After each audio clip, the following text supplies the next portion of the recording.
صدقہ کرنے میں جلدی کرو کیونکہ بلائے صدقے سے آگے نہیں بڑھ سکتی۔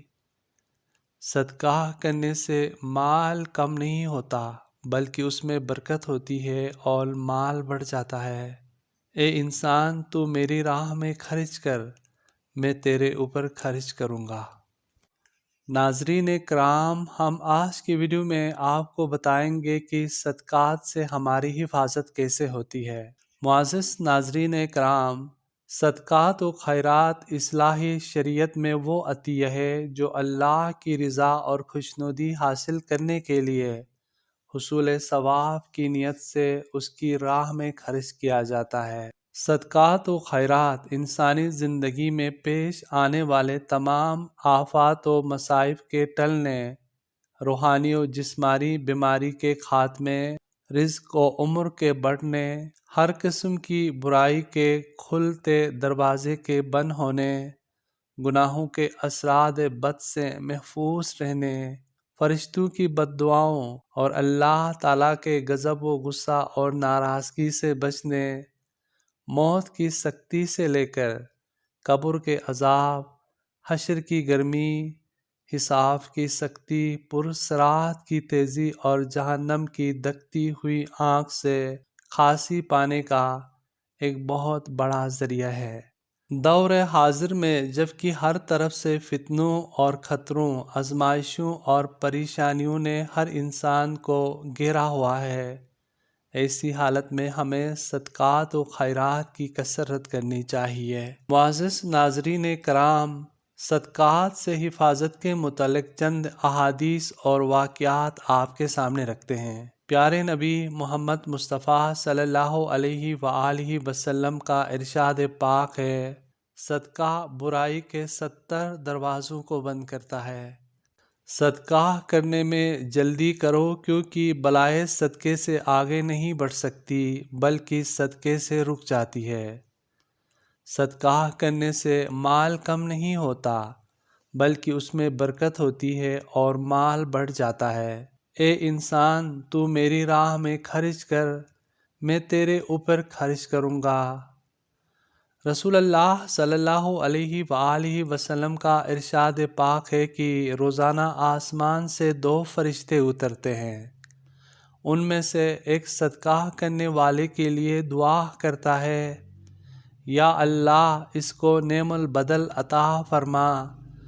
دوسرا فرشتہ بخیل کے لیے بد دعا کرتا ہے، یا اللہ بخیل کے مال کو نقصان پہنچا اور اس کو برباد کر۔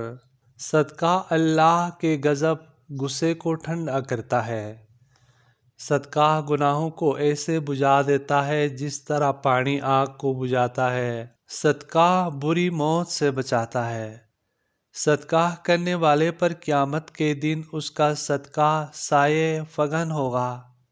قیامت والے دن جب سورج بہت قریب ہوگا، کوئی سایہ نہ ہوگا۔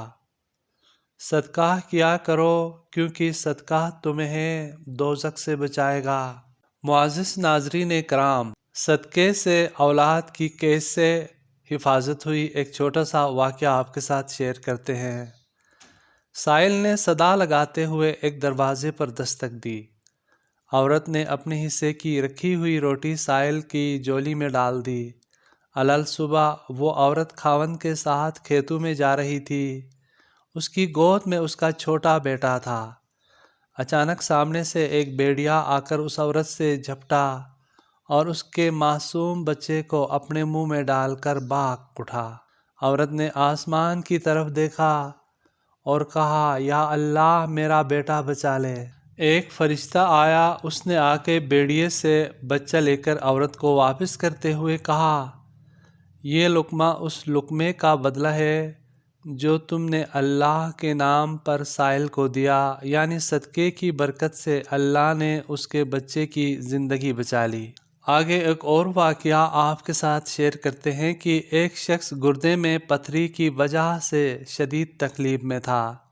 ڈاکٹروں نے آپریشن تجویز کر دیا۔ اکلوتا بیٹا نئی ملازمت کی پہلی تنخواہ پا کر خوشی سے جھومتا والد کے آپریشن کے اخراجات کا حساب لگاتا ہوا آ رہا تھا کہ اچانک اس کے ذہن میں صدقے کا خیال آیا، تو اس نے تنخواہ کی ساری رقم والد صاحب کی شفا یابی کی نیت سے اللہ کے راستے میں خرچ کر دی۔ گھر پہنچ کر اس کی خوشی کی انتہا نہ رہی۔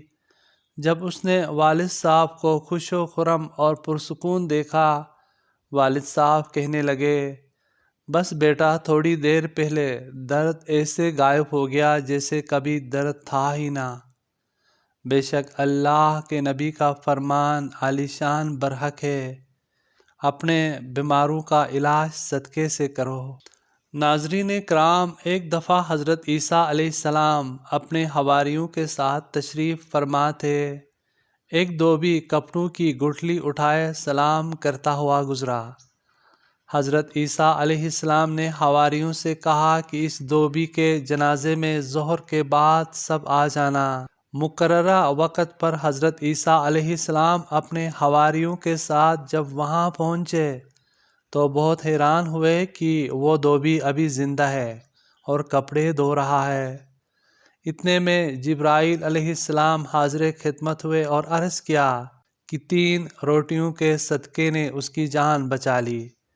اس کی گٹھلی میں زہریلا سانپ تھا، جو ہی یہ اس کو کھولتا وہ اس کو کاٹ لیتا اور وہ مر جاتا، مگر اس کو کھولنے سے پہلے اس نے 3 روٹیاں صدقہ دی، جس کی وجہ سے صدقے نے اس کی بری تقدیر کو بدل کر رکھ دیا اور اللہ نے اس کی جان بچا لی۔ حضرت موسیٰ علیہ السلام کے دور میں ایک آدمی تنگی رزق کا شکار تھا۔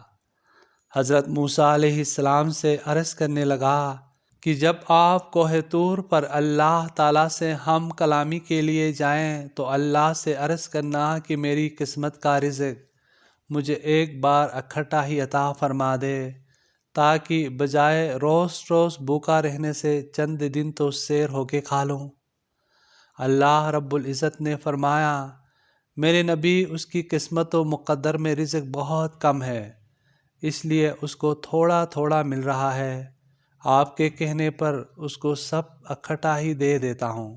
کچھ عرصے بعد حضرت موسیٰ علیہ السلام جب اسی راستے سے دوبارہ گزرے تو عجیب نظارہ دیکھا کہ ایک بڑی سرائے تعمیر ہے، لوگوں کا رش ہے، لوگ آ رہے ہیں اور لنگر کھا کے جا رہے ہیں۔ حضرت موسیٰ علیہ السلام نے اللہ سے عرض کیا کہ یا اللہ، آپ تو فرما رہے تھے کہ اس کے مقدر میں بہت کم رزق ہے، تو اللہ رب العزت نے فرمایا کہ اے موسیٰ، جو میرے ساتھ تجارت کرے اس کو نقصان یا خسارہ کیوں ہوگا؟ یعنی جو میرے راستے میں خرچ کرے، میری مخلوق پر خرچ کرے، میں اس کے رزق میں اضافہ کیوں نہ کروں؟ معزز ناظرین کرام، ان احادیث اور واقعات کی روشنی میں ہمیں بھی چاہیے کہ ہم زیادہ سے زیادہ صدقہ کیا کریں، تاکہ اللہ ہماری بھی ہر قسم کی بری تقدیر اور آنے والے ہر قسم کے خطرات اور پریشانیوں سے حفاظت فرمائیں اور ہمارے رزق میں برکت عطا فرمائیں۔